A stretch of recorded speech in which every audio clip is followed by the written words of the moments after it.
steps, second one, the return, triple play! The Twins get 3, and Martin escapes. A triple play off the bat of Encarnacion. Eyes the glove, stepped on the bag, to second for 2. Scopes return, caught by Sano, and that's 3. Garcia drives one in the air deep right field. That ball might be a splashdown all the way gone. Home run, Robel Garcia to right. I think it landed in the San Francisco Bay on the fly. Cubs lead 1-0.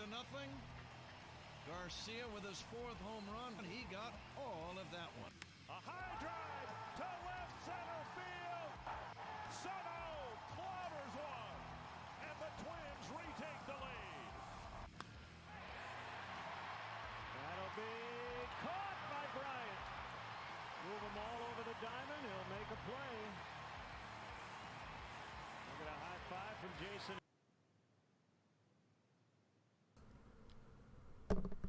And welcome to this week's episode of the Hot Takes Corner podcast. And with us this week, we have the man that you can find on Twitch at SportyMcPeezy. And he's also the co-creator, co-host of the new show on Twitch called Half-Assed, SportyMcPeezy.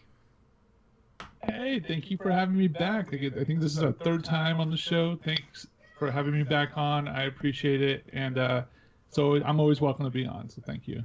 Might be the charm. Now, 3rd time. now with video.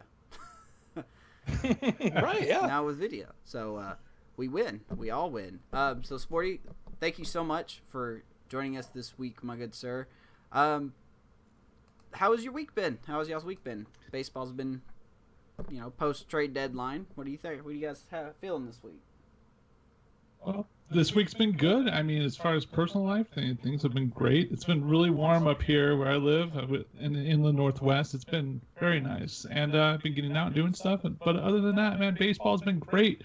A's are just coming up on I'm an A's fan, if nobody knows. I'm a very diehard Oakland A's fan. And it's going to be a tough August for us. But we'll discuss that as we get more into it. And lots of trades to talk about. The Greinke trade absolutely is tough for me as an A's fan. And I'm struggling to look for reasons why the A's can still do this, but I'm an A's fan. I always have hope, and we'll see how this month turns out here. I think it's called wild card, isn't it? Yeah, exactly. That's all it is. You got to give your A's definitely some credit, though. They're ahead of Boston right now in that wild card spot. So, definitely looking on paper at the beginning of the year, you don't know if it would have look that way, but as of right now, the A's look like a way better team than Boston as of right now. They do. I mean, Boston's lost 6 in a row, and they're taking a little bit of a slide here. And the A's have been consistent, semi-consistent over the last couple weeks. We're 5-5 in our last 10, and we're trailing Tampa Bay by half a game for that last wild card spot. And of course, Cleveland's leading it, and they're 2 games up. But it's going to be a close finish here coming into August. We'll talk about the A's schedule in August. It's really tough, and I'm really looking. If we can get through August with a 500 record, I will be happy. And we just got to turn it up in September and finish it. So we'll see what happens. And keeping the players healthy, of course, very key. I see Steven Piscotty was activated today. He was activated today, and Manaea is supposed to be activated in mid-August, and it'd be great to have him back. He's in AAA right now doing some rehab starts, and of course, we all know Laureano's out for 30 days. For 30 days.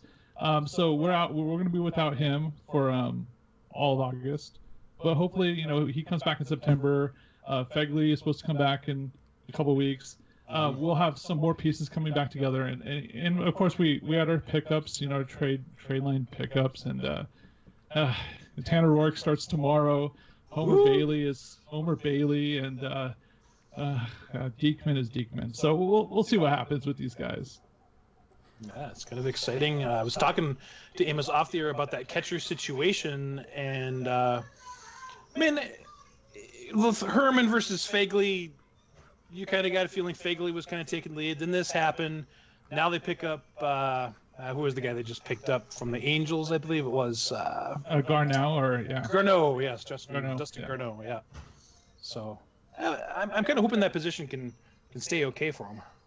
I hope so too, and just some consistency. Maybe Chris Davis can step it up a little. Chris Davis has had a slow year, but I mean it's still a decent year, just a slower year than he's had in the past.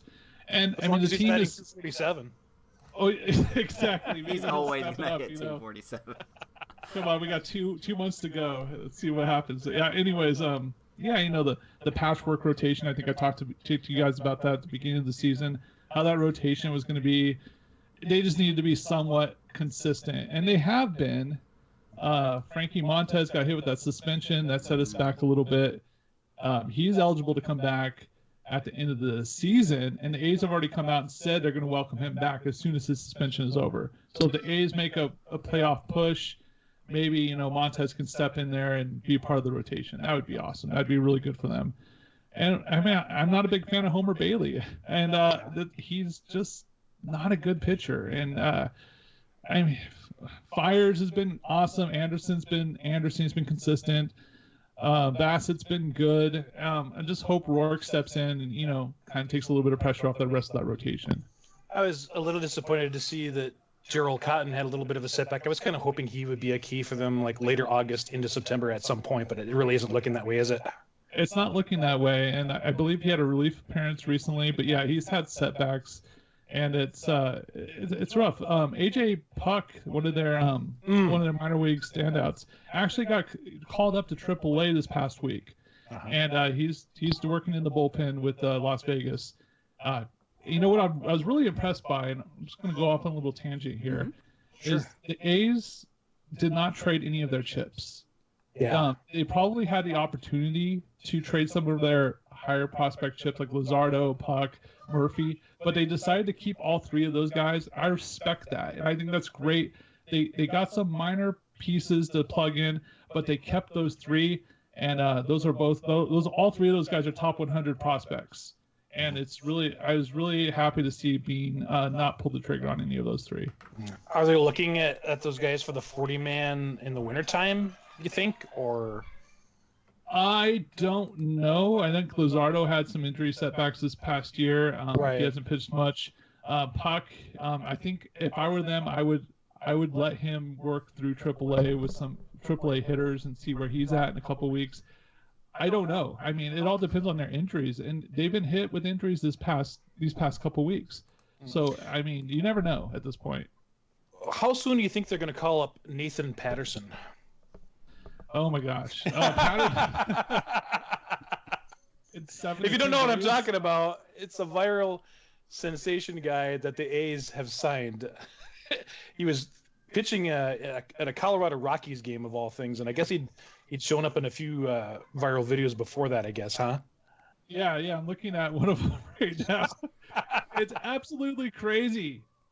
This guy. He's been clocked at 96 miles per hour. It's fun. It's an awesome story. It's really cool. But regarding the rest of these guys, I'm really hoping the A's stay consistent over these next 3 to 4 weeks. And as an A's fan, I'm always cautiously optimistic, as most A's fans are, as far as Bay Area sports goes as well. But I'm just hoping we see a little push here. Maybe separate from Boston a little bit. Catch Tampa Bay, maybe a couple games away from them. I think Cleveland's going to stay there. I'm confident Cleveland's going to hold that spot. I could see Tampa Bay possibly fading, and of course Boston keeps playing the way they are this last week or these last 2 weeks. They may fade as well. So, other than those three teams, yeah. I think you and me are going to see our teams face off in the wild card, Sporty. That's quite possible. That's quite not possible. Feeling so good about my Twins at this point. Oh man, the Twins! Oh, they started so hot too, and my goodness, I think we split 4 games with you guys, right? We just recently. Yeah, we did. Wasn't that a great series? It was a great series. Oh my gosh, come back behind wins. That's fake sportsmanship. Whatever. If we get to you guys in the wild card, I will be cutthroat. I promise you that. I promise you that. It's fun stuff. I do have a question about that. I'm glad you mentioned that rotation. That's been, definitely performing better than expected, to say the least. in your opinion, which one is the odd man out once Manaea comes back? Oh, that's a good question. My goodness. At this point, I have to go. Mingden would probably be the odd man out at this point. I'd probably have to say that. But see, I think Mingden's going to be out. Yeah, I would. Yeah, I would have to go there. I haven't even really thought about that. That's a great question. What do you think Maybe about? it's a good problem. Yeah, it is a absolutely. good problem. Because as the Cubs proved in 2016, it's not always a bad thing to have a potential starting pitcher in that bullpen, a la Mike Montgomery. Absolutely, I agree with you there. I mean, having that long man in the playoffs, it becomes necessary with little to no like rest time during those playoff series. So yeah, I 100% agree with you. Having that deep man in the bullpen it's absolutely essential to making a push, and we've all seen that throughout the years. So what do you were you surprised, not surprised, or just saw it coming, the fact that Andrew Triggs was released? I wasn't surprised. He's been having a tough year. The A's have given him plenty of chances. I wasn't surprised, and they had to cut room somewhere, and Triggs unfortunately was the odd man out. He'll get work somewhere. This is not the last time we'll hear of him. He'll find work elsewhere. But when it all comes down to it, and like we just talked about, the A's have a lot of arms in their bullpen. Now they're not great arms, but they're arms, and they have a lot of veteran leadership in that rotation. So Triggs, Triggs is unfortunately was the odd man out in that situation. If I can make a crazy, sorry Amish, if I can make a crazy little prediction here, because these always go very well. I think what the A's might be doing, especially with getting Tanner Roark, is trying to mimic what the Rangers and the Pirates have done over the offseason last year. With the Rangers getting Lance Lynn. Minor and Lynn. And, Lance Lynn is tied in the majors with the most wins right now with Strasburg and I can't remember who the other one was. Justin Verlander. So, you got that. And then before he trailed off a little bit, Lyons for the Pirates was doing very well. Do you think maybe that's the kind of risk they're trying to take with Tanner Roark?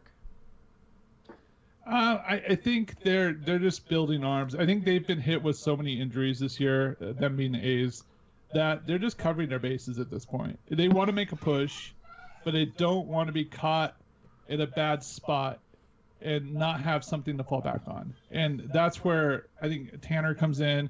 And I think, of course, the Homer Bailey acquisition, that's where that came in. They don't want to be caught. And a lot of teams, they'll fall in that spot where they'll have an injury or two and that'll just crush their season. And I mean, down the stretch, of course. And pitching rotation is so important down the stretch. I mean, bullpen, I think, is more important. But, of course, starting rotation is very important down the stretch. And just losing an arm about 2 weeks, 3 weeks, 4 weeks out could really crush your chances. So I'm thinking they're looking at depth. And when it all comes down to it, it's depth, and they're just wanting to make sure they're going to remain consistent throughout the rest of the season. Well, and I think when it comes to Tanner Roark, I think they're just looking to help him with his Arby's endorsement, quite frankly. Oh, jeez. I heard about that. Did you see the news today? Did you see the news today? Stomper went to the parking lot upon Rourke's arrival, bringing him Arby's. That is awesome. That is so great. Oh, I didn't hear about that one. Yeah, I just read it. Gotta love Stomper. That is some good stuff. Well, oh my goodness. Before we do get into the trades, I want to ask you one more thing. Because we gave our trades. Well, I'll get to that in a second. Do you think this is the team that could go farther than expected when it comes to playoff material? Like, I don't think this team is a wild card team. Are you looking at like last year, this year type of thing, Amos? Or I guess you compare it to the other teams that you see going in the playoffs. Oh, okay. How far do you think that this team could go at their best? At their best, I think they could win the wild card game against Cleveland, and then get crushed by whoever else is in the playoffs. If you win the wild card, you're going to have to take on Houston. Yeah, exactly. And I have an interesting take on that staff. I was looking through stats not too long ago, and I was looking at Houston's big three: Cole, Verlander, and Greinke. Mm-hmm. The three of them have no more than a 1.0 whip. They all have a 1.0 whip or below, and that is absolutely ridiculous. It is so unfair, and it makes me so upset. But dang, man, that is awesome. That's awesome for them. You gotta just keep up with somehow. I don't know, man. We hit Cole terribly. We hit Verlander even worse. I don't know our history against Greinke, but I'm imagining it's not good. But it's I don't know. It's baseball, guys. You never know what could happen. We've seen it all, and you just got to be optimistic. It's so easy to get down, but it's a long season, and we still have a couple more months. So, well, let's see what's going to happen. Well, I've already jinxed them by congratulating them on their World Series. So. What? That's a rough rotation, to say the least.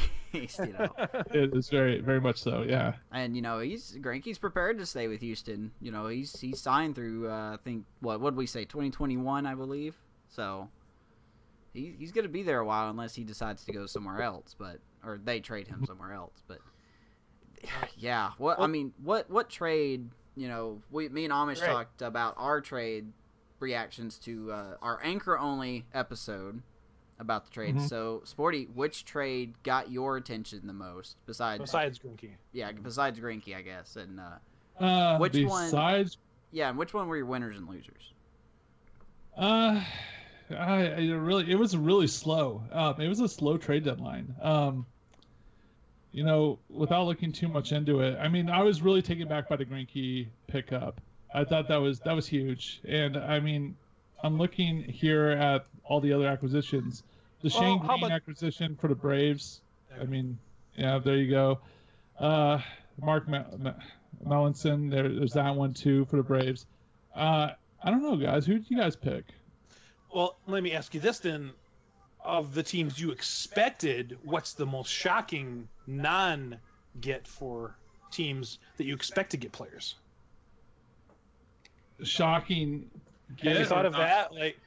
Have you thought of teams like the Yankees, like the Red Sox, the teams you expect to go out there and get those big name guys?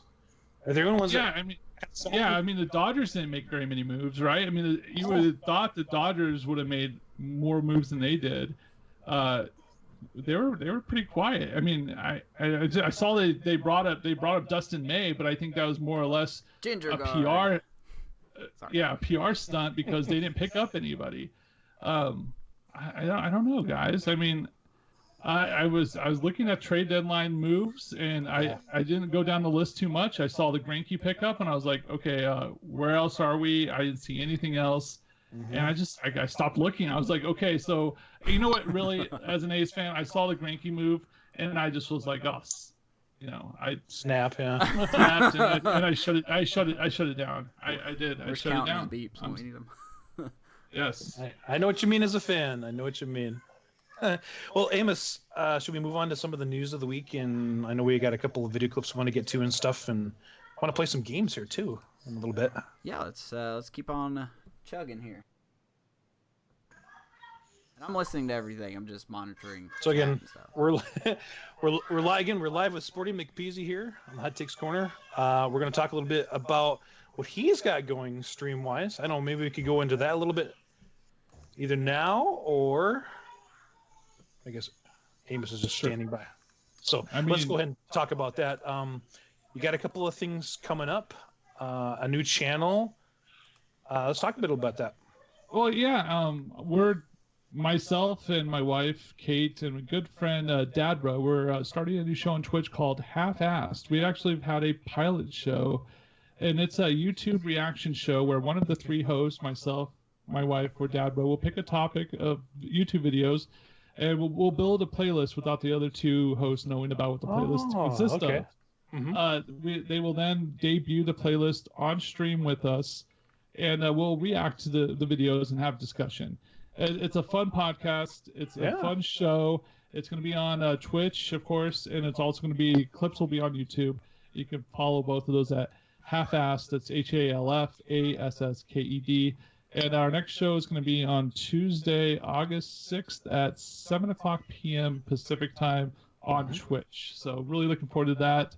Like I said, we've had a pilot show. It went well. It went very well. And honestly, it was it was probably the most fun I've ever had streaming any content. And it was great. It was it's way far away from what I'm used to doing. I usually stream baseball, video games, and other sports. This has nothing to do with this. This is foreign ground for me. And I'm really looking forward to pursuing this. And we're going to end up having shows starting Tuesday, and they're going to be every Tuesday and Sunday moving forward. So at 7 p.m. Pacific time. Now, is any subject fair game then? Or how does that work for you guys? Or haven't you really thought about it? Oh, no, it is a good question. Any subjects that you could find on YouTube that are YouTube friendly, that's pretty open. That's a pretty open book. Because there's a lot of questionable content on YouTube, so it's very broad. We're not focusing on one topic or one type of category particularly. Like our first show was on Canadian PSAs, which I thought and the person who picked the first show was Kate, my wife. So she was given the task to pick out the videos for the first week. She built a playlist of Canadian PSAs.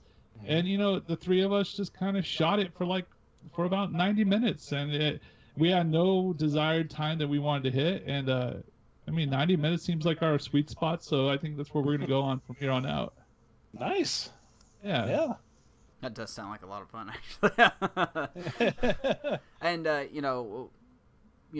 Sporty gave those his Twitch channels, but we will have them at the end of the episode as well, so you can find them yourself and go enjoy his content, because Sporty. I know I will be. Yeah, Sporty is fantastic. Guy.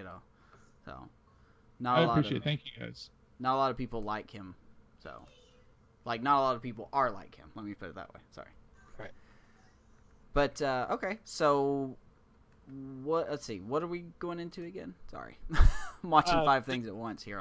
Did you have the video ready? Or I've got video number 1 ready. So video number 1. All right. And as much as I like to apologize to Sporty, I do not have an A's themed video. No. But I thought about it, but I just didn't know anything.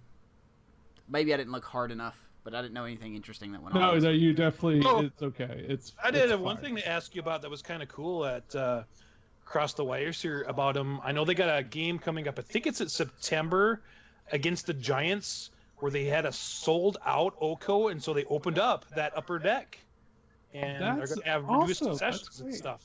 So my gosh, I have stories from sitting up there.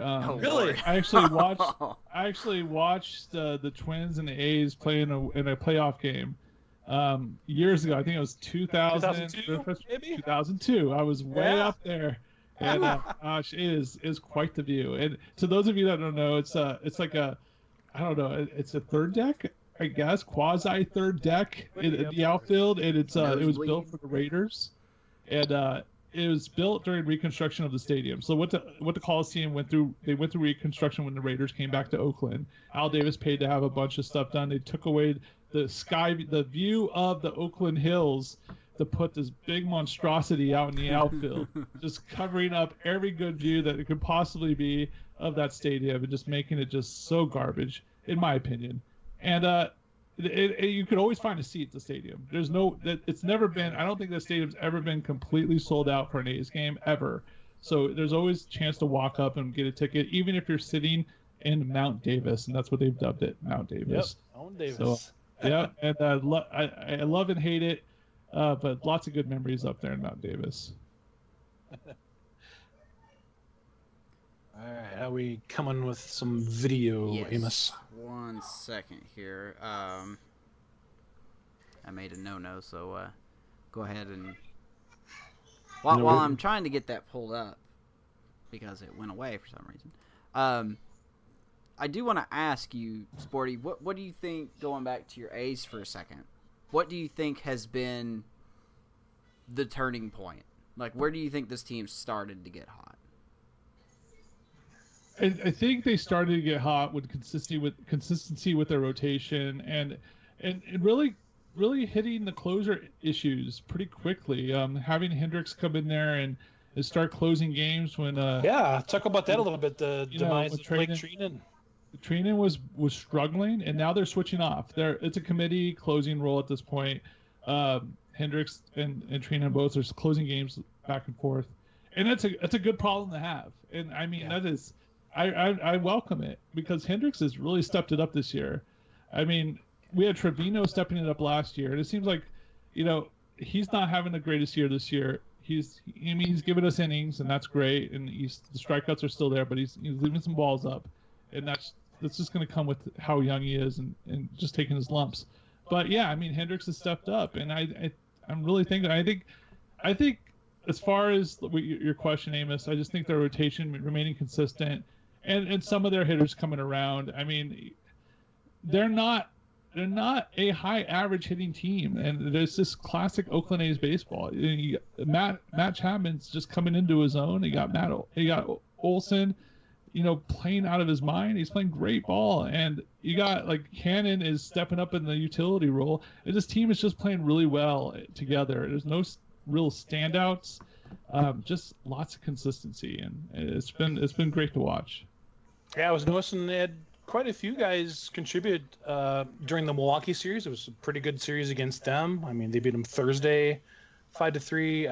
I guess I don't know how they did in the other games, but I mean, they seem to be taking this interleague stuff pretty good in stride, I would say. Hey, we have the NL Central this year, and yeah, they've been holding their own with the NL Central, and I've been pleasantly surprised by it. I mean, tomorrow, like we talked about, they're playing St. Louis right now, I should say, and we have Adam Wainwright's pitching tomorrow for them, and of course Tanner Rourke's going to make his debut tomorrow. And I mean, just going over their schedule in August, it's just, I mean, we'll look at that really quick here. We got some more NL Central against the Cubs. Mm-hmm. Then we got some White Sox games, which don't scare me much, and then we have some Giants games. Then we have 4 against the Astros at home, and 3 against the Yankees at home, and then 2 against the Giants at home. And then we have a nice 4-game series with the Royals.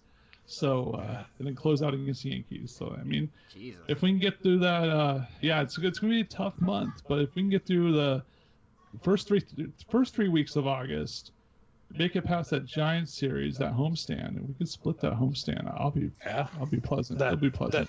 That whole 500 talk kind of coming into play there. The absolutely series coming up, yeah. I really need you guys to take care of St. Louis, though. Yeah, let's hope that happens tonight, tomorrow. We'll see what happens there. Okay, so I've got our first YouTube video highlight up, and we asked a little bit off stream about how you felt about Trevor Bauer, and we told you what this was going to be about. But for those who don't know, this was Bauer's last outing as a Cleveland Indian before he was traded to the Cincinnati Reds for, I believe it was some prospects, 4 prospects to be exact. And he's facing the Kansas City Royals, and where this video picks up is where the game's actually tied. But when Bauer came in, the Indians were winning 5-3. So it was just a very frustrating. Up to this point where the video starts, I believe there was a single. He walked Soler, and then there was kind of like a swinging bunt that Bauer could not make a play on to get a force out. And then, to be honest with you, I don't know what happened after that. I just know the game's tied. So for those who don't know, this is just a short little video showing what Bauer did, his little controversial, depending on how you look at it, actions that he did after his outing. So game is tied 5-5 against the Royals. Nicky Lopez is up. He gets a single scoring, I believe, I think 2 runs score. Yes. So 2 runs score on Nicky Lopez's single, making it 7-5 Royals.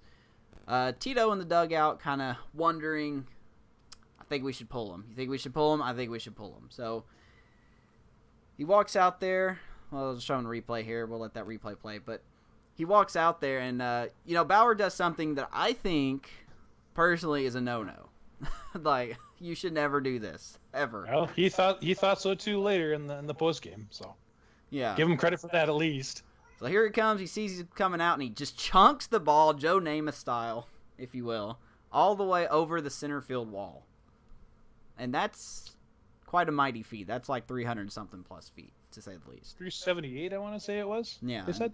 Of course, he apologizes to Tito as he comes to grab him, and, he just doesn't look happy. Tito does not look happy. He just points him like, go sit in the corner. I'll get with you a little later. That was his last action as an Indian. That was it. You know, he was done after this, and of course he was traded. So, guys, what do you think about Bauer's little spill here? Childish. Like, just come on. I mean, just take your lumps, dude. You're a major league pitcher. You had a bad start. Give the ball to the manager. Walk off. Rage in the freaking clubhouse. Like that's clubhouse rage. Just rage on your Twitter. On your Twitter. Rage on Twitter. Okay, we're talking 2019. Sorry. Rage on. Just have some rage tweets. Just shoot those out. That's what he does. Delete them in about an hour. Just do it. Yeah. But yeah, I mean, that needs to be handled in private. I mean, you're a grown man. Act like it. That's all I gotta say. It was impressive though. Impressive throw. He really chucked that ball. That was very impressive.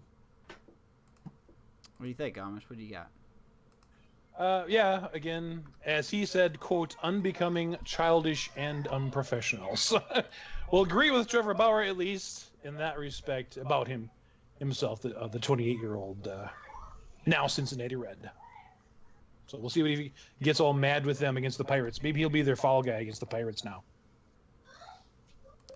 Yeah, I'm very interested. You know, I think I said it. I don't remember when I said it, but I do remember saying at one point that Trevor Bauer is the smartest pitcher in the league, but the dumbest person action-wise possibly pitching. Book smart, but not very street smart. Yeah, right? I think something similar to that. But I just don't know what you're thinking. Like, I get that you're frustrated, and let's be honest here. This should be a team that the Royals should have been a team that he should have dominated against with his nasty stuff that he's got. You know, I guess there's no doubt that he holds himself to a very high standard.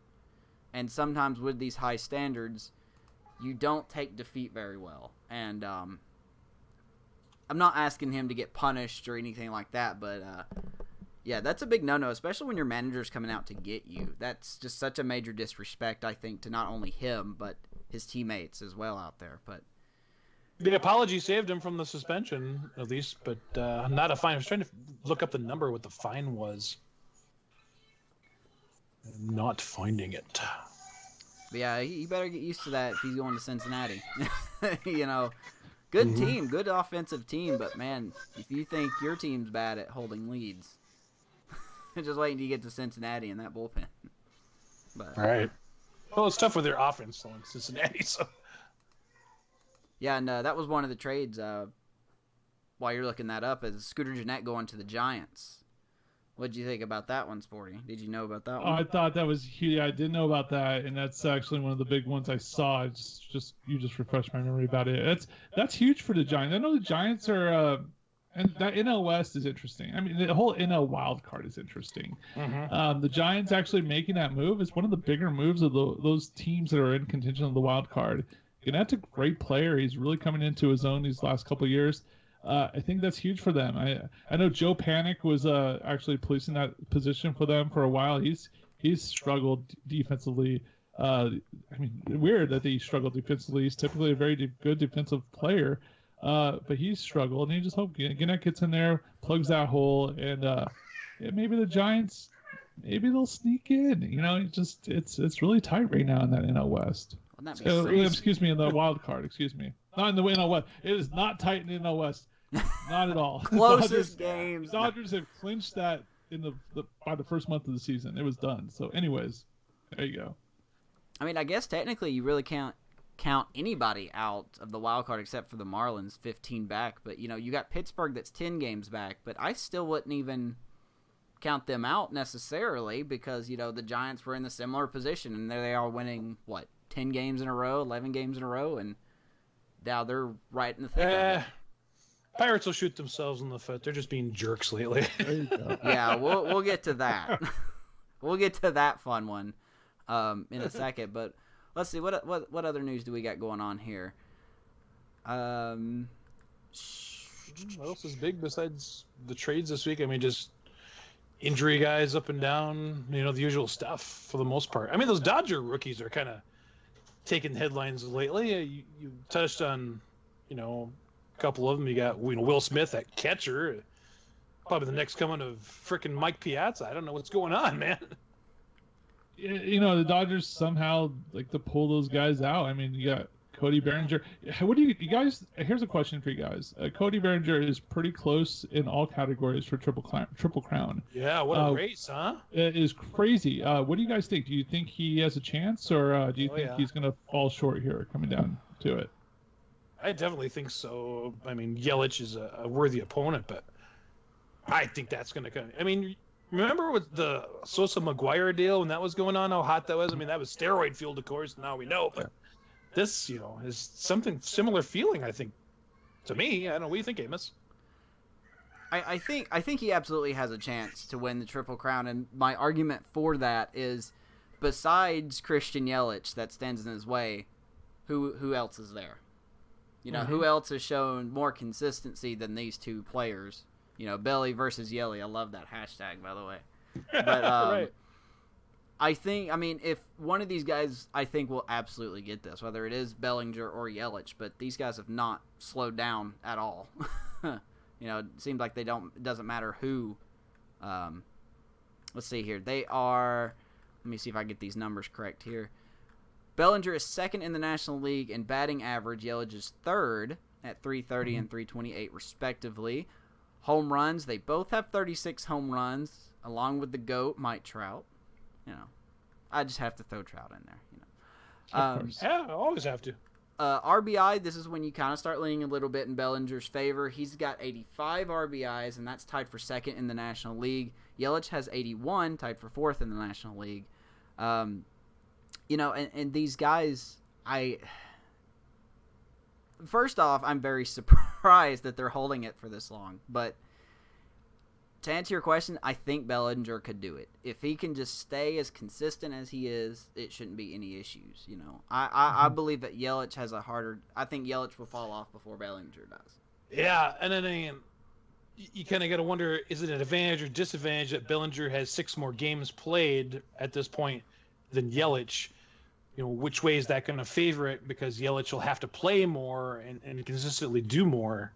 To me, at least, is how I look at it. That's a good point. Yeah, that's an excellent point. I'm just looking at these numbers, and I'm looking at Christian Yelich, and I'm just looking. He's the absolute runaway MVP at this point. Just looking at everything, he has 23 steals to go along with all those other stats you guys mentioned. Huge. Oh my goodness! And where did this guy come from? I mean, this guy was in Miami, just your normal slash hitter. Where did this dude? I mean, he had the JD Martinez stance adjustment. Whatever he did, whatever JD Martinez did a couple years ago, Christian Yelich has done it this last year, and he's just hitting like he's never hit before in his life, and it's impressive. It's really cool to watch. Now, he probably plays better defense than JD Martinez. We'll just throw that in there. You really look at a lot of those old Marlins players. Can you imagine if Miami held on to these guys for just one more year? Hechavarria over there, and then you got Marcell Ozuna for St. Louis has been killing it. Yeah. Yelich, of course, Stanton. That's he's crippled right now, so we can't really say how he's doing. But I mean, I can just imagine where Miami would be if they kept these guys. But sometimes I've said it before, and I'll say it again. Sometimes it just takes a change of scenery, and you could just become the best player. It's amazing. It really is. And I know every time Yelich comes to bat against the Cubs, I sweat, whether there's nobody on base or the bases are loaded. This guy's tough to hit. He's tough to pitch to. Yeah. But no doubt he's MVP. I mean, Ronald Acuna is going for 40-40, but I still don't think that would be enough to top what Yelich has done, or Bellinger for that matter.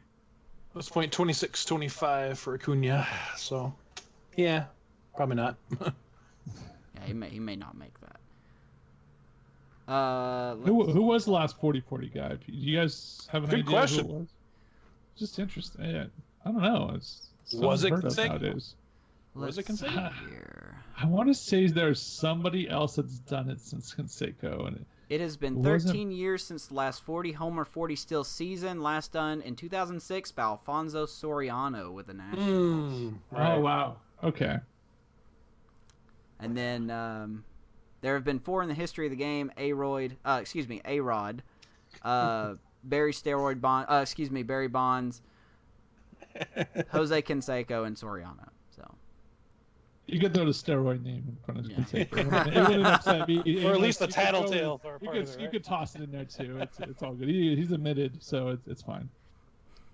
Jose pumping up Canseco. I don't know if Soriano's done it, so I'm just not gonna touch that one. Maybe that's the question of the hour, huh? But yeah, I mean, how would you rank Acuna upon those players? I'm looking at Acuna's stats right now. For me, it's way too early. Yeah. He's having a great year. I think next year he might even step it up even more. But he's really coming into his own this year, and I'm just looking at it very. I mean, I haven't been following it, but I mean, these are very good numbers across the board. 289 average, yeah, 25 steals, 26 homers. He's a very fun player to watch. How is he defensively? Decent. Yeah, I would say decent. He's not great, but he's definitely, I would say, slightly above average. Okay. No, I actually wouldn't put him in the same defensive category as Ramon Laureano, though. Oh, no. Oh, my gosh. That guy is just out of this world. Absolutely out of this world. Speaking of defensive plays from the outfield. Sorry, go ahead, Fisher. No, I'm just like, I mean, he's a pleasant surprise offensively. I mean, I'll take his defensive abilities all day, and he doesn't have to play any offense. But the fact that he's been playing offense the way he has, and he's at 21 home runs, and he's hurt right now, but he's at 21 home runs. I think that's phenomenal. But go on, I'm sorry to interrupt you. Did you guys see Vince Velasquez of the Phillies playing left field? Yeah. Tossing out Abreu at home plate. Oh, God. Yeah, look that up quick on the video. Vincent Velasquez throws out runner at home plate. It was a dart, too, man. He made Real Moonshine made a good tag, though, too, on that. I noticed. Did you notice that sweep he made? It was pretty nice. Yeah. Yeah, that was one of those plays where it all just came together, and I think they had Roman Quinn pitching, who's an outfielder, and Velasquez was in left, and I was like, man. Pitch to the bat, do the Kevin Cash thing, or you... It's funny that these now. It's really funny that these teams are implementing pitchers in position spots now, because come next year they can't do it. Right. So take advantage, right? Well, you can. Yeah. That was a one hopper to the plate. That was textbook throw. Wow. It's gonna do that, right? Yeah, that's not bad. He might be the Michael Lorenzen of the Phillies. Exactly. He made another. Lorenzen made a heck of a catch. Yeah. He's that too. I like Michael Lorenzen. I really do. I mean, he's not that great of a relief pitcher, but man, he gives 100%. No matter if he's pitching or playing defense. Versatile guy. You definitely got to give him credit for that. I want to see more of these players doing this. I think this is really cool that we're seeing this. I mean, Ohtani made it something of a statement a couple years ago, and I want to see more athletes, more players that are athletes. Mm-hmm. Yeah, and it really just adds to the team. It really helps with depth when it all comes down to it. It really it's cool to watch. It's fun to watch. Like baseball is looking at ways to make it more fun and exciting. Have more multi-positional athletes and make the rules so you can actually have that on your team, and just that's an advantage. It's not an unfair advantage, but don't make rules to set that back. I think that would actually help to the fun and excitement of baseball if that were a thing. Maybe if they're going to add this 26th man to the roster, maybe they should make it this guy can be a specialty guy. He can pitch or field. Yeah, that's maybe that's what they should do. Yeah, plenty of players like that now. Mm-hmm. Marty Maldonado, and then that position player for the Baltimore Orioles. Wilkerson. Yeah. Did you see the Wilkerson video yet? I have not seen the Wilkerson. I'll look that up. We had that on our episode last week. So. Oh my God. He threw I think he threw 14 pitches. Not one of them went over 60 miles per hour. Well, how did he do? He got 3 outs. Great. Did he strike out Pujols or did Pujols pop out? Pujols popped out. He did strike out one hitter. I can't remember who it was though. Oh, it's 2 games on the season, 3.0. I'm looking at his stats before he started this game. He had pitched 2 games previously. He's got some good stuff. What's he throwing? Is that a knuckleball? That's what some people were thinking. It was a knuckleball. They classified it, I think, as a curveball, did they not? But he was actually throwing fastball, he said. That is it has a little movement to it. Yeah, he had the two-seamer, he said. He's got a wicked two-seamer. I'll give him that. He holds a straight face about this whole thing, and I think that's good on him. And for those who don't know, we're talking about the Steve Wilkerson, position player for the Baltimore Orioles, pitching in a. As a matter of fact, he got the save. That was a close game. That was not a blowout. We're saved by a position player. Right. That was covered in. We showed that video in last week's episode, I believe. So you can check out last week's episode of the Hot Takes Corner podcast to find that. But yeah, it's so cool. I remember when the Cubs made the miracle playoff run in 2016. What's up, Maddie? When they had Travis Wood play in left field, and he made that great catch against the vines, and I just that would be such a great idea if they're going to expend it to 26 people. Make it a person that can be. Now they have to do it before the game. Just to keep it fair. Designate the position, right? I think that's fair, absolutely. I think that's fair. It's like this guy, this 26-man is super utility. He could be a pitcher. He could be outfield. He could pitch run. Whatever. But that's something else. All right. How about the fight? Are you ready to talk the fight? I believe I have it pulled up and squared away. I hope I got the angle right, so I'll have to multitask here. So our second video highlight is something that you should have heard of by now. I know Sporty has heard of it, but as we all know, the Pirates and the Reds are very aggressive teams, to say the least. The Pirates are aggressive because of the fact that they love to pitch in to hitters. They've hit a lot of batters. They love to statistically, they're the highest rate high and in for all balls pitched. And I know I'm going to say something that sounds very bad, but it's just the best way to describe it. The Pirates are a team that will target players. They've done it to Dietrich this whole year. Back in the wild card against the Cubs, they did it to Arrieta. They've done it to, not Acuna, what's his name? Donaldson, with him and Musgrove's fight earlier this year, which I think was completely stupid. But anyway, that's beside the point. So what we have going on here, as if the Bauer episode was not enough, we had a big fight between the Cincinnati Reds and the Pittsburgh Pirates. And the video here that I will play as soon as I will first uncover it so we can watch it, it's going to give a little history because I totally forgot about the fact that these two got in a fight earlier this season. And it was way back at the beginning of the year. Derek Dietrich started off hitting a home run. Exactly. It all has been back and forth now ever since that Dietrich home run stare. Right. Archer throws at him, misses him, which is the worst thing you can do. And of course, Puig, being Puig, has to butt himself into everything. Just everything. So, goes after the team. Once again, that game was back in April. So now you have this game that happened a couple days ago. Controversial pitch. Which does remind me, I do want to ask you something real quick, Sporty. And, you can keep it as short or long as you want. Automatic strike zone, yay or nay? You like what they're doing with the robots? I would like to keep the human element into it. It's not going to be there in 5 years. I don't like it. I'm a traditionalist. I don't like it, but I can see it happening. So I'd have to say nay on my opinion of it as far as how much I like it personally. But I think it's likely in the next 5 to 10 years. Maddie says robot umps nay. Yeah, I don't want to see it either because there's just we'll get into that for another time. But long story short, I don't think it's as black and white as what people say it is.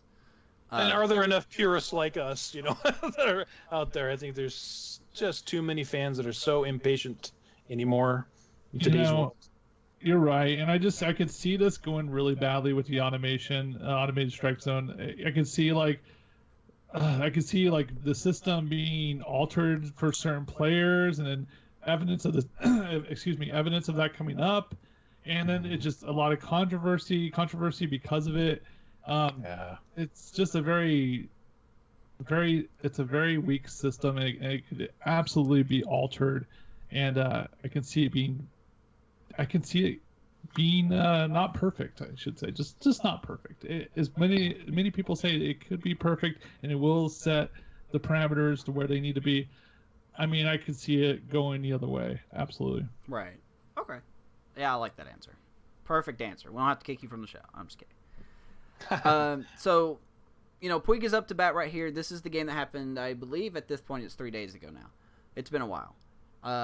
He gets a controversial first strike. Puig acts like a crybaby, throws his helmet down. It's first strike of the at bat, by the way. It's not. Is this where he leans on the bat, or is leaning on his hip or something? Yeah, and then David Bell comes out and argues it because apparently he just doesn't know how to manage or something. He gets tossed, by the way, in that altercation, so he's ejected from the game. And then, as it says here on the video, at 10:13 Eastern Time, the game is still going on between the Pirates and the Reds.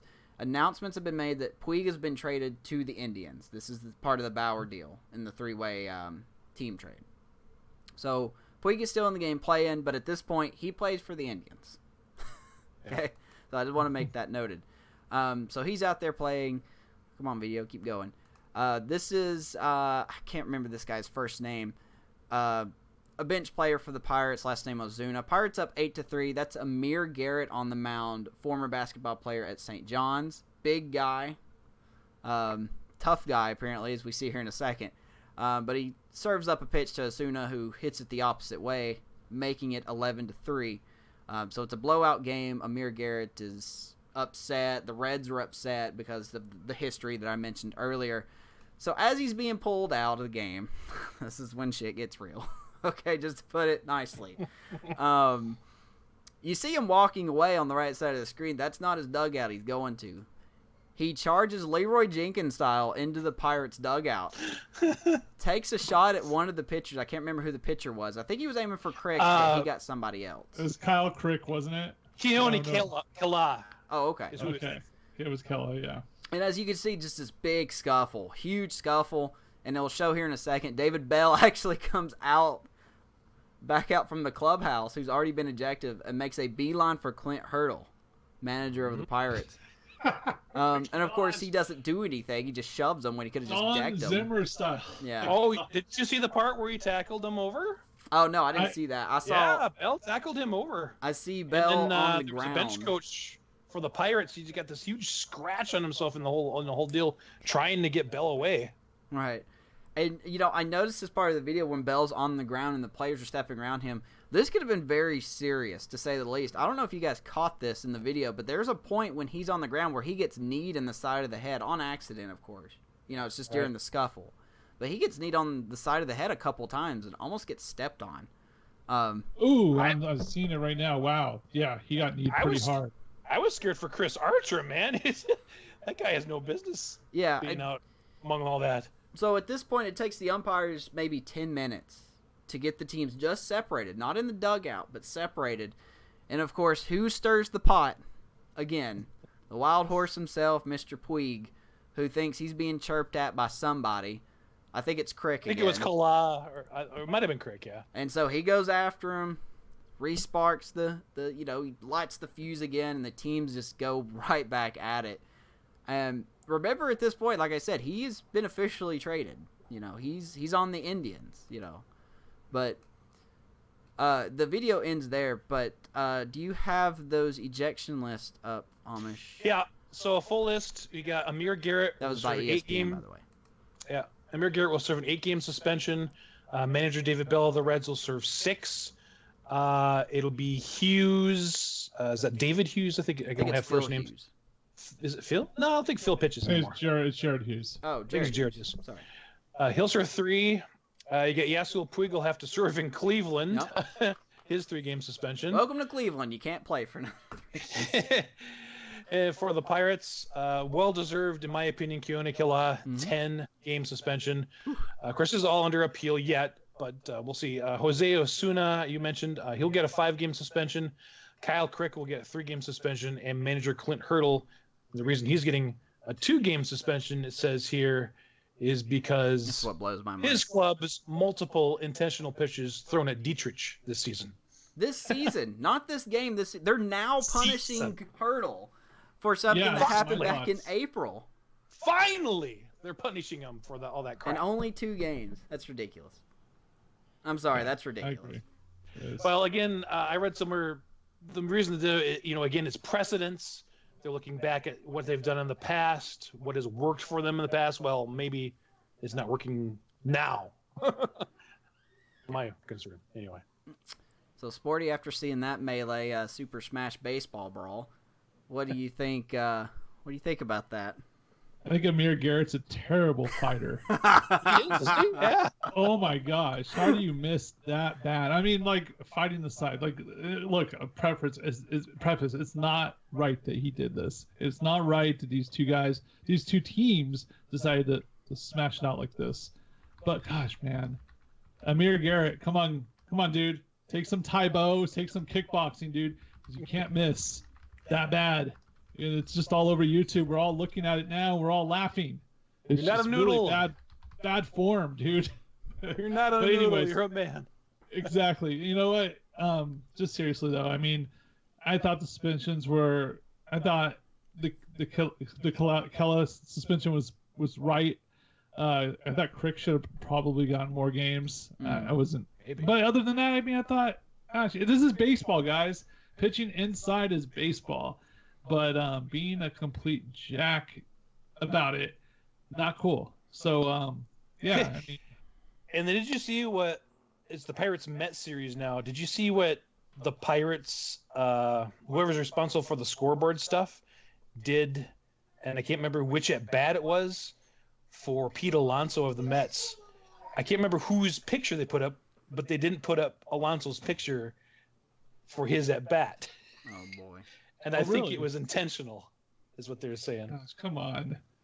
So the trolling is going that far. We're going all the way to the people working behind the scenes for the trolls. Now, this is why it's you great- can't take it's the great Pirates troll. seriously. Use your damn mascot next time. Yeah, let's go old school. Let's go with mascot trolling, not behind the scoreboard trolling. Come on now. I think it's just such a piss poor, I mean, once again, excuse my language, but that's the best way to describe it. Such a piss poor way the Pirates have just been showing themselves this year. I don't understand your, Dietrich, Frustration. I'll admit, I was on, I hate when players look at their home runs, especially when they're not that great. One breakout year does not make you a great player. Derek Dietrich is one of those guys, in my opinion. He's an okay player. And he had a great start to the year, stares at his home runs. What do you think is going to happen? You're going to get thrown at. We talked about this a long time ago, but the Pirates just can't, they don't look good, ever. They just don't. They throw at players. There's been times where, like in this fight here, not only do you throw and miss, which I said, if you're going to throw, make sure you hit them, but you hold that grudge for pretty much the whole season. And it's just like, this is why you can't win games. This is why you can't win division titles, because you just can't stay focused, and I don't know. This was such an ugly situation. But the biggest balls of the year definitely goes to Amir Garrett for charging 20 people, for sure. Or just stupidity. Yeah. I mean, Yeah. Yeah, absolutely. That's the second-hand award. Yeah. Well, we got a question in chat from Maddie. If we are good to move on, I will ask his question. And then he's got a second one for you, Sporty. So we'll get to this first one first, and then we'll get to his other one for you. Let's do some questions, and we'll play some games. Of course, great way to do questions now is our live broadcast right now here on Twitch.tv. Or that's not where they're listening right now. I missed it. Did you go to YouTube, or are you doing Twitch? We're doing Twitch.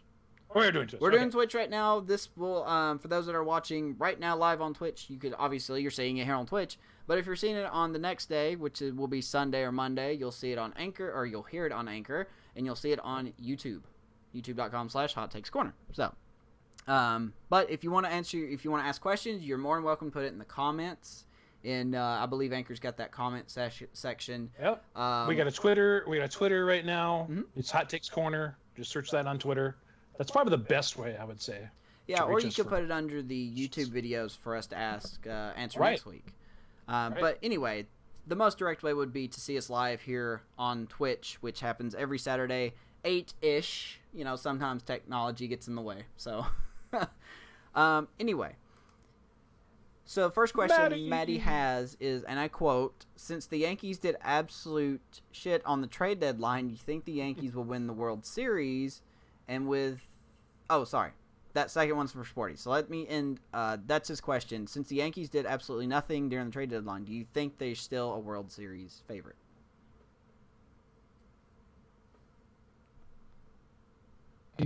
No, I think Houston's gonna. It's really they've established themselves as the definite favorite here. I know the Yankees, they've been playing great ball all year, but if you're putting those two teams next to one another and looking at like, okay, so this team did this, what did this team do?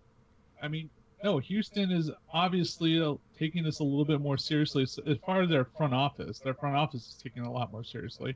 And absolutely, I mean, I don't think the Yankees are going to win it all. I mean, at this very moment, right now, August 3rd at 6:40 p.m. Pacific time, I'm saying Houston is going to run away with this and win the World Series. Love it. Yeah, good answer. The best way for me to answer that question is the Yankees are a three-dimensional team but play like a one-dimensional team. They're good at hitting home runs, and that's about it. Like, they potentially could have the best pitching staff. They potentially could have the best bullpen to go with that hitting, but they don't. Last week, they had the worst starter ERA in, franchise history for them, somewhere along those lines. You know, and of course, Aroldis Chapman's velocity is not there like it used to be, which is why he's been relying on his slider a lot more. Mm-hmm. Britton hasn't been the same since he came from Baltimore. Betances, that whole funky story with him, and the Yankees have the potential to be the Astros, but they don't play like it, if that makes any sense. And that's the difference. The Astros play like a three-dimensional team. They have the pitching, the bullpen is a slight but they'll pull it together like they did last year. And we don't really need to address the hitting because now they got Martin Maldonado back, and he's already cracked a couple home runs for him. So, and then crazy. Not to mention that prospect they called up. What's his name? I always get his name wrong. Is it Turner or no? Who are we talking about? DH guy they've been using, Valdez. Oh, they call it. I didn't even know they sent him down. No, he's up now. Is it Alvarez or Valdez? I can't remember which it is. Yeah, that big guy that's been hitting a lot of home runs. But that's why I don't think the Yankees are going to do it. You gotta put yourself compared to the best team, and there's no doubt in my mind, especially now with Greinke getting added and Martin Maldonado going back. Yeah, Astros are the best team. They've got to be the favorites. But that's just how I feel. And the question for you, Sporty, from Mr. Maddie is, and I must admit I don't know anything about this, so will the Oakland A's use the Coliseum while the Raiders move to Las Vegas? Well, will the A's use it? Or will the Oakland A's use the Coliseum while the Raiders move to Las Vegas? Yes. Is it affecting the A's, I guess Maddie is wondering? Is that what you're wondering, Maddie? You might have to clarify. While he's clarifying, they talked about building a new stadium. Yeah. Yes. What is the talk going on that? That's a good question. I think they have blueprints and they have a stadium layout all set up. And if you go on the Oakland A's website, they actually have updates on the stadium and the progression. They're looking for funding, of course. I mean, this is something that's been an ongoing issue with the A's for now. We're going on about 20 years. They were originally going to move to Fremont, California, which is about 20 miles south of Oakland. They had a site picked out and it fell through.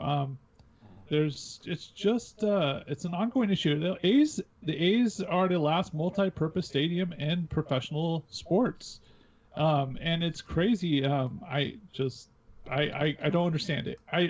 Right now I just want the A's to remain in Oakland, in the area. I don't really care if they end up going to a city kind of like what San Francisco did with the 49ers, where they moved to Santa Clara, which is very much south of San Francisco.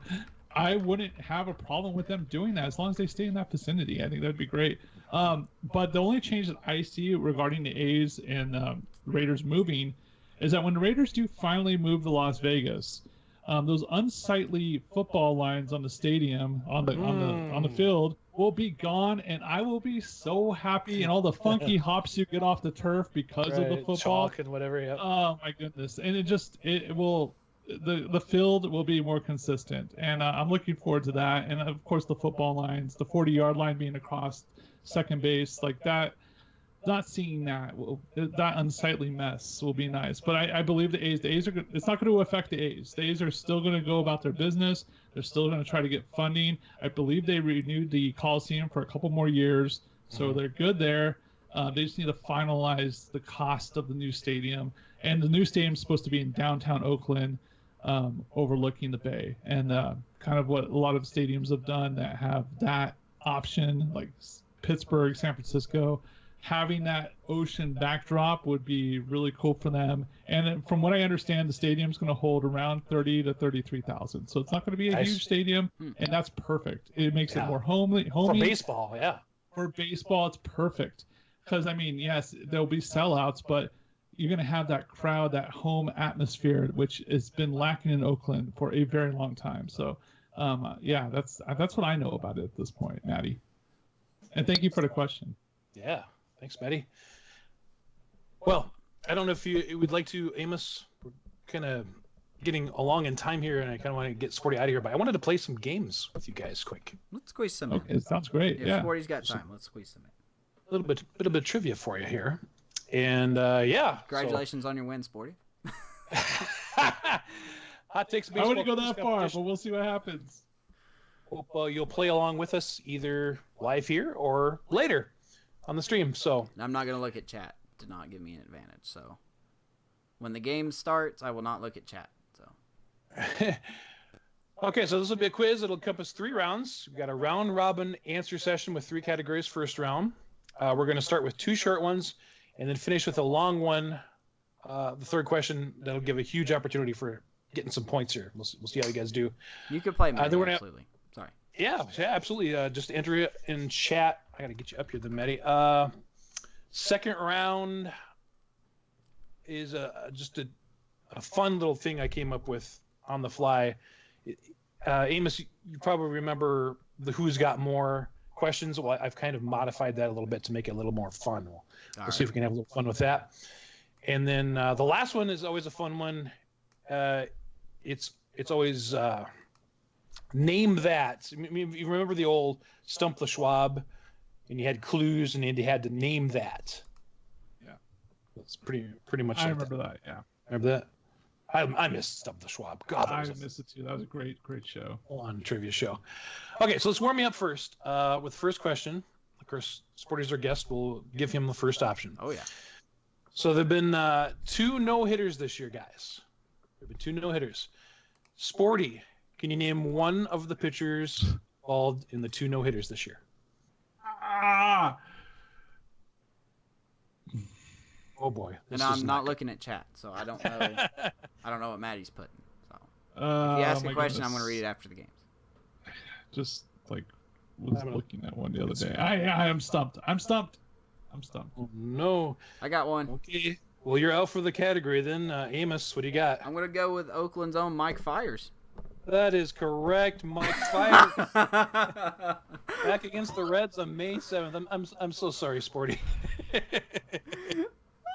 I'm as red as a tomato. I thought it was a softball question for you, man. Don't give me softball questions. Don't worry, this is and I just get stumped. That's it. You overthink it. This is the biggest lead I'll have. I'm enjoying it. All right, so point for Amos. Now for a bonus point, Amos, can you name another pitcher? Another pitcher that did it this year? Yep, we've had more. Oh God, I know there was a combined no-hitter and. Okay, can you name a pitcher? Felix Pena. You got it. Good job. So that ends our first question. So Amos has a score of 2. Sorry, Sporty. Not starting off well. Okay, let's get to the second question then. Don't worry, I'll collapse like my fantasy team. So we got Zach Greinke, one of 4 current pitchers to have led their league in ERA at the end of the season more than once. Zach Greinke did this more than once. He led his league in earned run average. Of course, had to be. Well, I guess it could have been a record too. But anyway, so Sporty, give you a chance to start catching up here. Can you name one of the other 3 active pitchers that have led their league in earned run average at the end of the season more than once? Name one of those 3. Kershaw. Okay, Clayton Kershaw is correct. He did it in 2011 through 14 and in 2017. Okay, Amos, can you name one of the other two remaining? Oh, God. Took my answer. Yeah, I guess. I'm going to go with... I don't know if this is right. Maddie's got it. Don't chat. Maddie's got it. No, yeah, I'm not looking at chat. So I'm going to go with... you can see it reflecting off my glasses. Chat's not there. See it. I'm going to guess Chris Sale. I'm sorry, that's not... Darn. Okay, so for a chance to tie it up, Sporty, can you name me one of those other two pitchers? I'm going to go on. League? I'm going to say Rich Hill. I'm just going to throw that out there. Shot in the dark. Shot in the dark's nice, but no, I'm sorry. The other two, we had David Price. He did it for the Rays back in 2012. And then I don't know if it was with the Rays or with Boston. I can't remember what year he got there, but 2015 he also did it. And then Maddie guessed correctly, King Felix. Oh, wow. That's a good one. Yeah. Did it in 2010 and 2014. I still wouldn't have got it right. I was going to guess Justin Verlander on one, but... All right, that's okay. We still got 2-1 score here, heading to our last question in our first category. Okay, this is a good one for you guys. This is going to... You can pick up a lot of points in this if you can keep going. So let's see how we do here. And again, Sporty's still behind by 1, so we'll let him begin. Guys, I need you to name one of the 30 managers in Major League Baseball. And we can start with Sporty. Name one of the 30 managers in Major League Baseball. Keep racking up the points, I hope. Bob Melvin. Okay, Bob Melvin for Oakland. There's another point. Amos. Joe Madden. Okay, go with the home teams. I like it. Okay, so I gotta write these down so I don't miss anything. Okay, Sporty. I'll go Clint Hurdle. Clint Hurdle. Alrighty, let me mark him off here. For the Pittsburgh Pirates. Where are my Pirates? There they are. Arg. Okay, Amos. Ned Yost.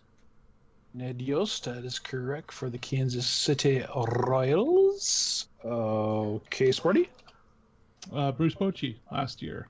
Bruce Bochy is correct for the San Francisco Giants. Okay, Amos. Brian Snitker. Brian Snitker. Atlanta Braves. Snitker is correct. I would try to get you in a technicality there because I believe it is Brandon Snicker, but I think that's pretty darn close. Yeah. Would you agree? I've heard him say both, so I just went one. Yeah, I'm just going to say Chip Carey is very odd. Chip Carey isn't it? Okay, Sporty's turn. Dave Roberts. Dave Roberts for the Dodgers, correct? Okay, Amos. Alex Cora. Cora for the Red Sox. The Bloody Sox. Oh, Bloody Sox. Okay, Sporty, I'm ready. Terry Francona. Terry Francona for the Cleveland Indians is correct. Alrighty. Craig Counsell. Craig Counsell for the Milwaukee Brewers is correct. Okay, Sporty. Oh, this is getting harder. Yeah, it is. I'm running out of names. It's Ron Gardenhire. Yeah, that's right. For the Detroit Tigers. He's having a great year. He's a manager. All right, that's for Sporty. Okay, Amos. David Bell. David Bell, of course, our very controversial Cincinnati Reds That's kind of a manager. cheap answer. I'm just getting out of the way. All right. Sporty's turn. Angels. Brad Osmus. Brad Osmus is the manager of the Angels. That's right. All right, Amos. I'm going to take a leap here because I can't remember his first name, but I want to guess his first name. I'll accept last names. That's fine. Mike Schilt for the Cardinals. Yeah, Schilt. That's right. It is Mike Schilt. All right, Sporty's up. How many do we have left here? We got 1, 2, 3. Has former AJ Hinch been mentioned yet? He has not for the Houston Astros. Very good, Sporty. We have 7 National League left and 8 American League. So, Amos, can you name one of those 15. I think we're halfway. Yeah, halfway. Yeah, halfway. We're doing good, Sporty. Yeah, we're doing. I'm surprised. I'm surprised at myself right now. It gets a lot I harder. whiffed on the mic. Oh, there's a good one, Maddie. Maddie's got a good one that we missed. Not looking at chat. Let's see. I just had one. I forgot his name. Kevin Cash. There you go. Kevin Cash for the Rays. All right, Sporty. Don Mattingly. Mainly for the Oh, I forgot lowly all Miami about him, Marlins. Can't forget about him. Poor guy. You think he'll be the first manager fired? I think he will. Well, he doesn't exactly have a lot to deal with or work with. Right. Okay, Amos, it's your turn. Brendan Hyde. Brandon Hyde, of course, your former Cubs bench coach, now the manager of the Baltimore Orioles. All right, Sporty. Gabe Kapler, Phillies. Manager. Yes. Yes. Cap does manage the Philadelphia Phillies. Okay, Amos. Mickey Callaway. Mickey Callaway, yes. I want him fired. Yeah, somehow still has a job. All right, Sporty's up. Now Aaron we're in F. Boone. There it is. Maddie mentioned him. Aaron Boone. All right, Amos. God. Trying to think. I'm going through the teams of who we've named. That's exactly right. That's where it starts getting tough in this.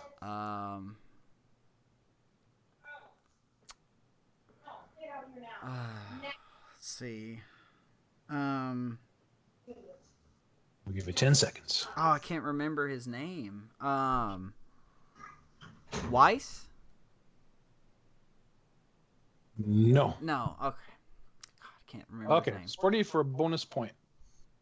You need me one more. Knock it out, Sporty. Looking at this teams here. I'm looking at Minnesota is coached by 10 former seconds. athlete for a former player. Tampa Bay's Rocco Baldelli. Oh, he just gets it. Rocco Baldelli. That's right. He is the manager for the Minnesota Twins. Nice. All right. So here's. Oh, you do get a chance for one more. Actually. Oh, Yeah, one more. okay. Let me see here. I'm drawing a blank. We've named so many teams. Good Lord, yeah. My goodness. Yeah. 3, I'm 2, 1. Okay. As long as this doesn't count, who manages Colorado? Who manages Colorado? Bud Black. Bud Black. God. How are you trying to think of? Oh, I think okay. I almost had him, and then you said 10 seconds. My brain's like,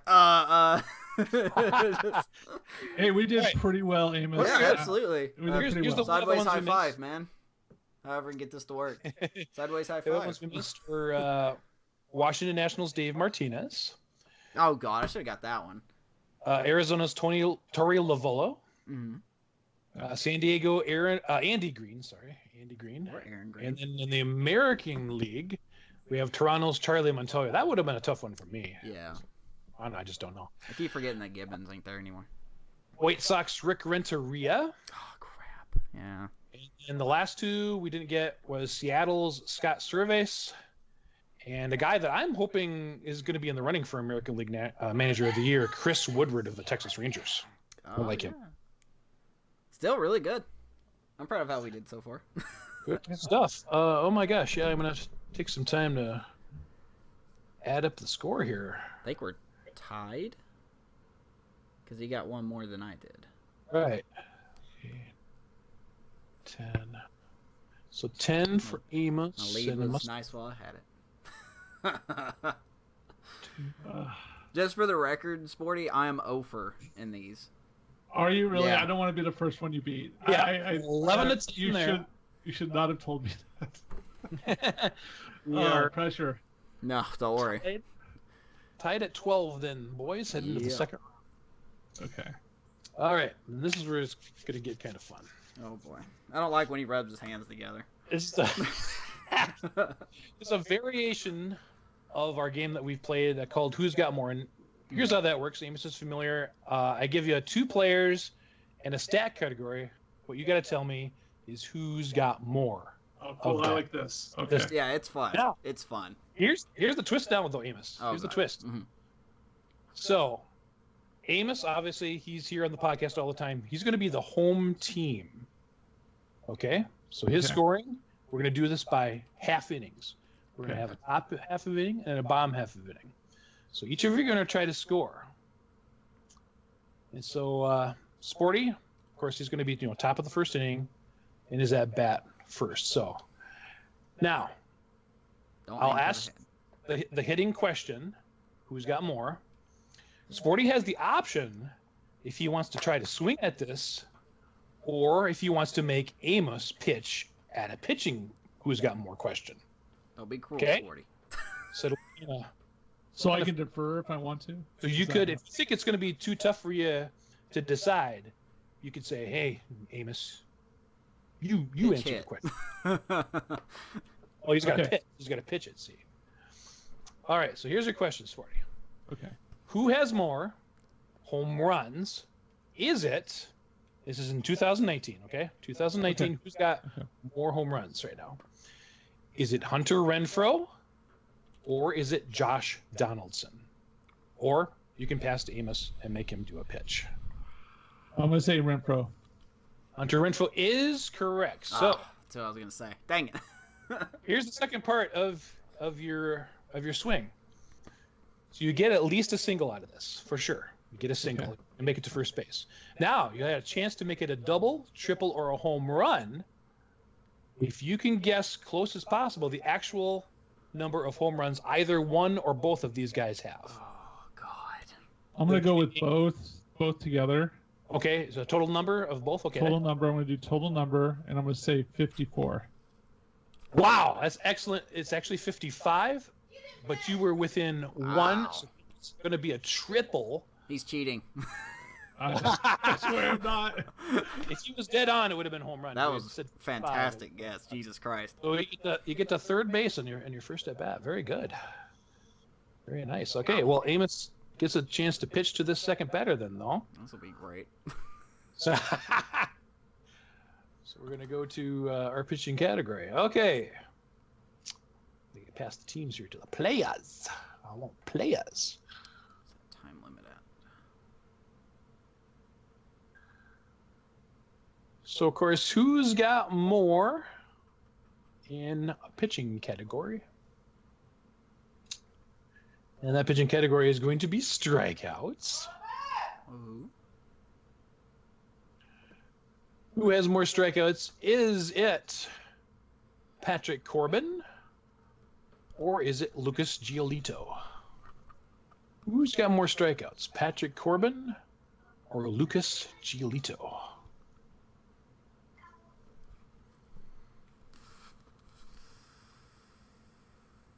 Wait, is he guessing or me? Sorry. Yeah, you're pitching. Yeah, you're pitching to his second batter. Oh, okay. Or you can pass and make him swing. Oh, I'm gonna go. I'm gonna say Lucas Giolito. I am sorry. That is incorrect. That means Sporty, you will get a walk with your second batter. Wild pitch. Men on first and third, and nobody out. This game could go on a long time, so. Well, I'm trying to find our time that we've been going, because if I can find it, we can keep going. I'll have to let you know when we kind I had it in a recording, but all right. So Sporty gets his number 3 hitter with men on first and third here in the top of the first. We're going to do like the Cubs pitching right now. who's got more RBI. Getting the numbers. This thing ever sorts. Let's say if Sporty scores here, he wins. Let's do that. So we want to move on to our last one. I got to get these last ones for you guys. You're going to enjoy the name that I've come up with. Okay. Who has more RBI? Is it Max Kepler or Javi Baez? Who has more RBI? Max Kepler or Javi Baez? I'm going to say Baez. Oh, I'm sorry. Max Kepler has 75. Baez is 72. You know, I was going to pick Baez as well because I knew how many he had, but I didn't know how many Kepler had. Okay. All right. So we'll make one more pitch for Amos, and we'll just see if he'll win this second round if we get a correct answer for him. All right. We're going to do who has more saves. Great. Who has more saves? Is it Felipe Vasquez or Ian Kennedy? Who has more saves, Felipe Vasquez or Ian Kennedy? For the category win, Amos, in a 1-point lead, heading to our final round. I'm going to go with... God, I know how many this one has. I just don't know the other one because I was just looking into him the other day. You know what? Let's swing it or wing it, right? I'm going to go Felipe Vasquez. You got it. 21 saves for Felipe Vasquez. Ian Kennedy with 20. Oh, gone. Yeah, I did that intentionally, picked it close. So just in case he had some numbers in your head. I don't know. Good job, though. 50-50 chance anyway. Yeah. That's right. All right, let's finish it up. And we want to play our Name That. So this is worth up to 5 points each. So you guys, it's pretty much a clear ball game here. It's just a 1-point lead for Amos. So 5 point per question possibilities. And I'm laughing because something that was said earlier is pertaining to this. We'll see how it goes. But again, if you answer wrong, you can lose up to 5 points depending on which question we're on. So we're going to start giving you clues to this Major League Baseball player. Okay. And you have to tell me at some point if you want to name that player or you want to pass to the other player to either guess or pass on to the next clue. Okay. This is tough. Kind of stretch. This is a tough one. I'm not very good at this one. All right. So we got 3 guys, and this will be the first one. Okay. So for Sporty, since he's behind. This 26-year-old left-handed pitcher features his 2 pit bull dogs on an Instagram account. The first clue is this 26-year-old left-handed pitcher features his 2 pit bull dogs on an Instagram account. Oh, my God. Do you already have it, Amos? I think I have a guess, but I... Or is he faking you out? I don't know. I wish I was that clever. So this 26-year-old pitcher... left-handed pitcher. Left-handed pitcher. Features his 2 pit bull dogs on an Instagram account. Oh, God, is he a lefty? You know what? That does beg the question. I thought I looked it up. Is it I better refrain for a minute. Amos might have a point here. I gotta look him up real quick. I thought I saw his throwing hand correctly. Yeah, I'm correct. Yeah, I'm right. Okay. I haven't seen him pitch. Is he Don't worry, you only have like 100 and something. Is it Clayton Kershaw? You want to guess? Yeah. Guess. No, I'm sorry. It is not Clayton Kershaw. Yeah. I should have passed. Yeah. Okay. Okay. I knew he said he knew it, so he kind of bluffed me there. Even if it doesn't count, what do you think? What do you think it is? Derek Holland. That's not right. Ah, dude. Now this next one though, Amos probably would have had it with this next one because when we were talking, he actually mentioned it. I couldn't believe it. I'm like, crap, that's in my questions. Okay, so Amos, you'll get it now. A 4-star basketball recruit. He was ranked 68th in the country coming out of high school, the 21st best small forward in the nation before accepting a scholarship to attend St. John's University for the 2011 season. That's not there you fair. Go, Amos. That's not fair. Let me hand this to you. Oh, that's Amir Garrett. Amir Garrett. What a dirty point. That's dirty. My last predetermined, so it's okay. And we talked about it, just have to talk about it. But finally, he made me laugh so damn hard in the video we put featuring his start in the Pirates dugout with the audio. Leon! Video made me spit the drink out. Oh, God, I love that video. I'm sorry. Okay. Let's go move on to the next one then. Let's see if Sporty can catch up here. Yeah. It's not over yet. Don't worry. I've blown a lead once. It's not over. No, I'm going to fight. Let's go. Let's do it. Down 6. Let's see if we can mount a comeback. Okay. So, Sporty, this hurler married Miss Daytona Beach, USA 2008 and former Dallas Cowboys cheerleader Emily Kuchar in 2009. And this hurler married Miss Daytona Beach, USA 2008 former Dallas Cowboys cheerleader Emily Kuchar in 2009. Play your pass. I'm going to pass this. Amos, do you want to try it, or do you want to pass back for the 4 points? Pass this. Okay. You never know, yeah. I don't know that one. All right, Sporty, back to your ball cart then for our second clue. He won the American League Cy Young Award while with the Kansas City Royals in that same year, 2009. So again, he's a hurler. You got it. Good job. Who was 4 it? points. Zach Greinke. Ah. Yes.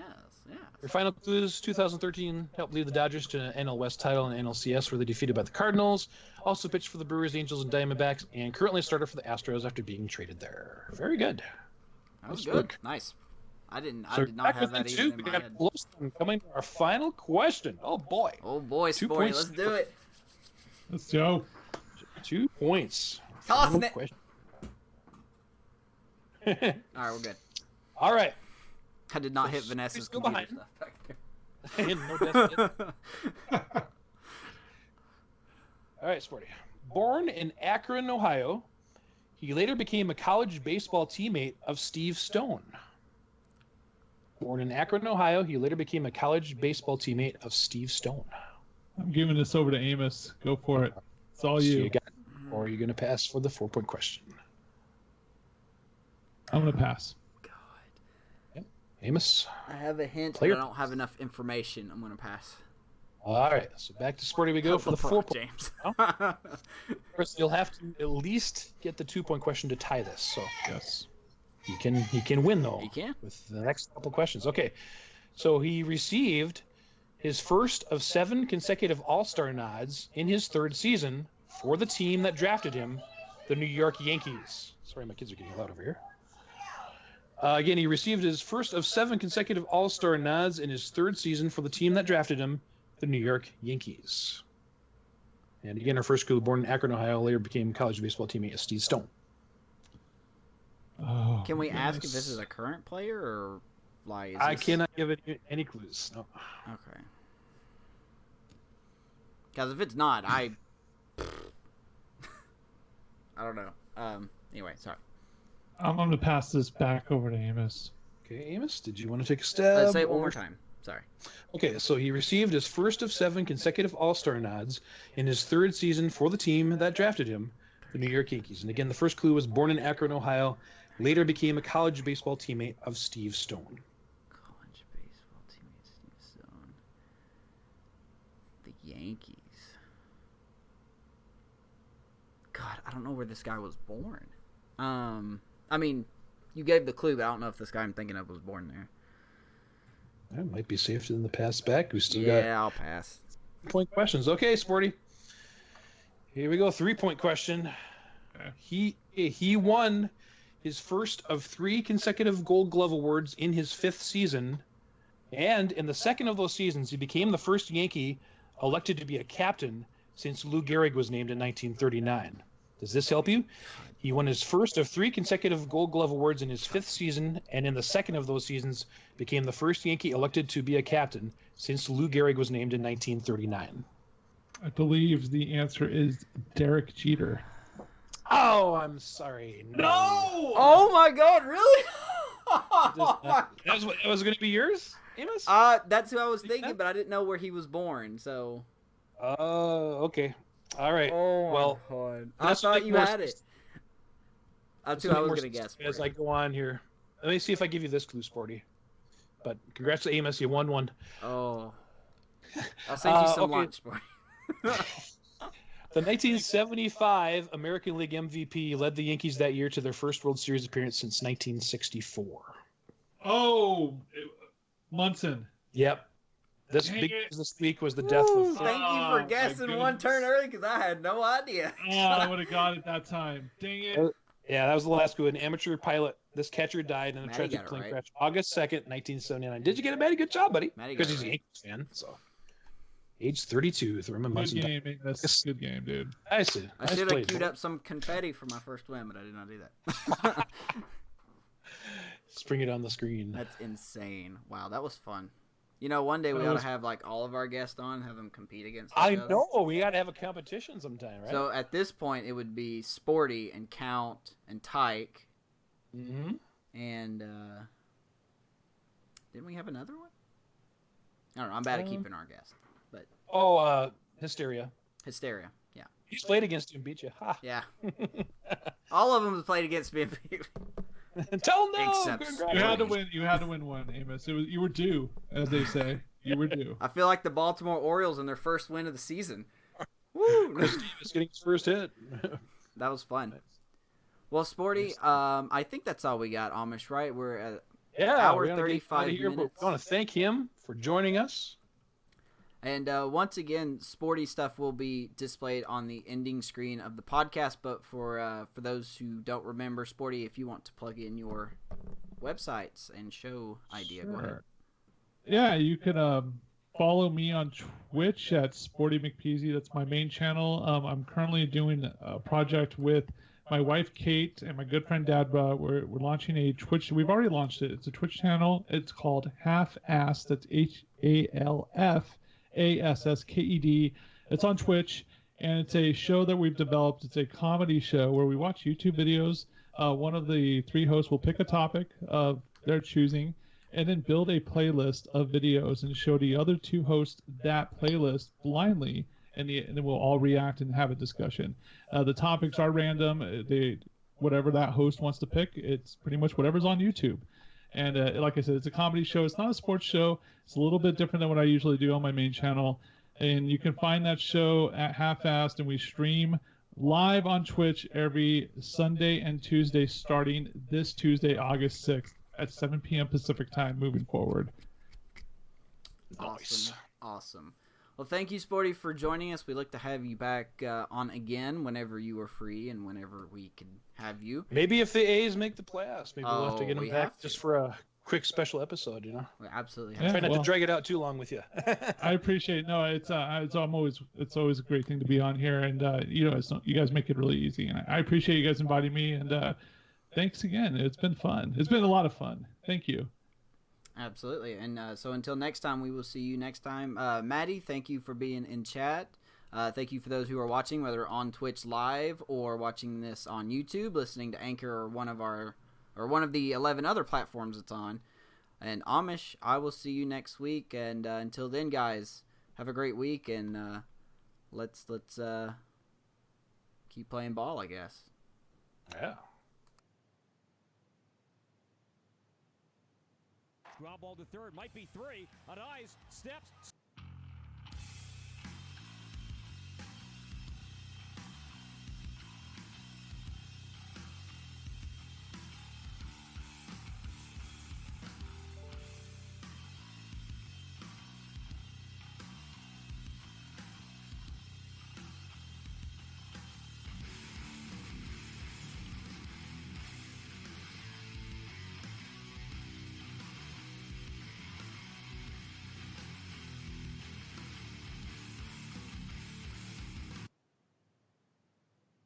And we're clear.